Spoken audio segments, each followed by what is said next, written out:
Good morning and a very warm welcome back to the channel. Did I make the right decision buying my Royal Enfield Bear? Or should I have stuck with the Street Triple? Stick around and find out.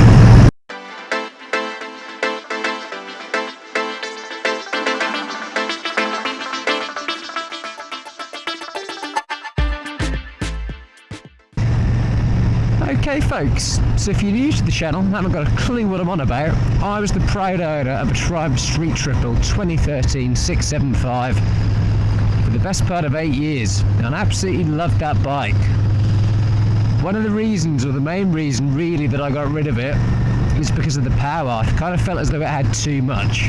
It always wanted you to push on and exploit the very most it had, and riding through little 30 mile an hour, it's actually a 20 I've just seen, riding through little 20 mile an hour limits like this was absolute hell, because that bike just wanted you to twist the throttle the whole damn time.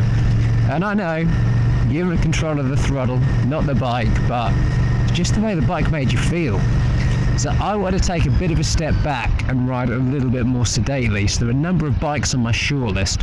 If I remember, I'll try and link the videos to those down below in the description. But they were the Royal Enfield Bear, which of course I ended up purchasing, the Royal Enfield Interceptor, the Royal Enfield Gorilla, the Triumph Speed 400, and the BSA Gold Star. I'm not going to talk about the benefits of all of those bikes because I've done that a couple of times on the channel already, but like I say, links are in the descriptions below. But I settled on the Royal Enfield Bear. Like I say, it's perfect for town riding, and you can do everything at a much more sedate pace. So slow speed riding, am I happy with my decision of purchasing this bike? Absolutely. A higher speed riding, am I happy with my decision of buying this bike? Well, that's when things are a little bit different. So this can obviously do national speed limit speeds and well above. And if you rev it out, you can get there relatively swiftly. I'll just slow all the way down. I've got nothing behind me. And just wind her up.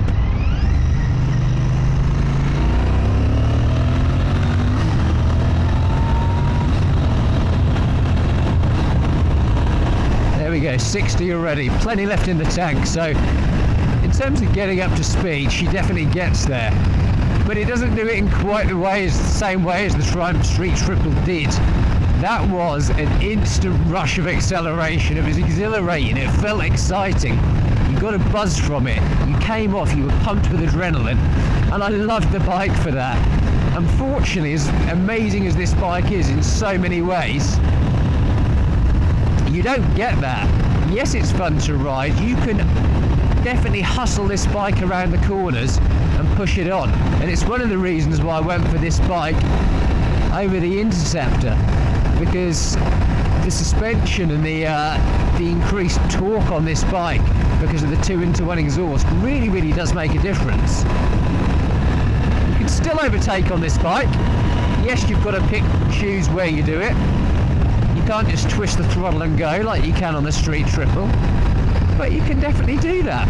You can definitely do it, and round the corners it's a hell of a lot of fun as well. So now I'd nip past this Land Rover on the Triple. I'm not going to do it on this bike, and that's not a bad thing. I'm being a little bit safer. So like I said, one of the main reasons I wanted to purchase this bike was to slow down. Well, it's kind of forced me to do that, which is no bad thing. Am I happy with this bike? God, yes. Am I happy that I sold the Triumph Street Triple? No, I was never going to be happy about selling it. I loved it. If I could have brought the Bear and kept the Triple, I would have done. But does this Royal Enfield Bear do what I need it to do in the majority of situations? Yes, it does. 80% of the time, I'm going through villages at 30 or 40 miles an hour.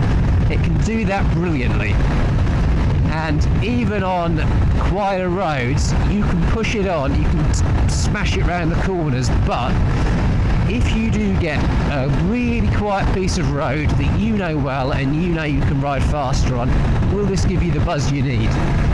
No, it won't. And that, in terms of the power, at least, is the only downside of the bike.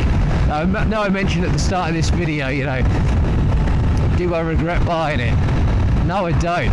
But there is one bike out of all the bikes I test rode that keeps nagging at the back of my head saying, should I have brought it instead? And that's the Royal Enfield Gorilla. And I know a lot of you guys thought that was the bike I was actually going to end up buying. And when I watched the video back, I can see why. What a bike! I've had so much fun with this bike this morning, and arguably I've had more fun on this than the other two bikes I've ridden. It's absolutely fantastic. I was super excited about it, and I sounded more hyped up about that than any of the bikes I test rode, the Royal Enfield Bear included.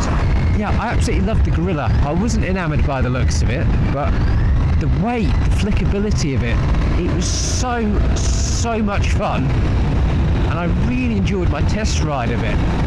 And I think I was a bit, not led astray, that's the wrong word, but I'd wanted an Interceptor for years and years and years. But there were too many like little things, nothing major, but there were too little kind of many things that I'd need to change on it. This came out, I thought it looked, again, brilliant. And with the extra power, it's the reason I went through overall looking at the bikes. But again, the flickability of that Gorilla, I really want to go over to Sycamore Royal Enfield, have a chat with James and go out on it again. Part of me wants to do that and do a bit of a more in-depth comparison with that and the Bear now I've spent more time with it. But a part of me's scared as hell to do it in case I've made the wrong decision. So yeah, it's a tough one. If you're in the market for either, they're both great bikes. Just depends what you want. Gorilla's more of a hooligan. This is more of a gentleman's rider, I'd say, but sometimes you need a bit of hooligan in your life. So anyway, if you think I should go back over to Sycamore, test ride the Gorilla again, let me know in the comment section below. But hope you enjoyed that video, guys. As always, thank you all so very much for watching. Take care, ride safe. Until the next time, goodbye.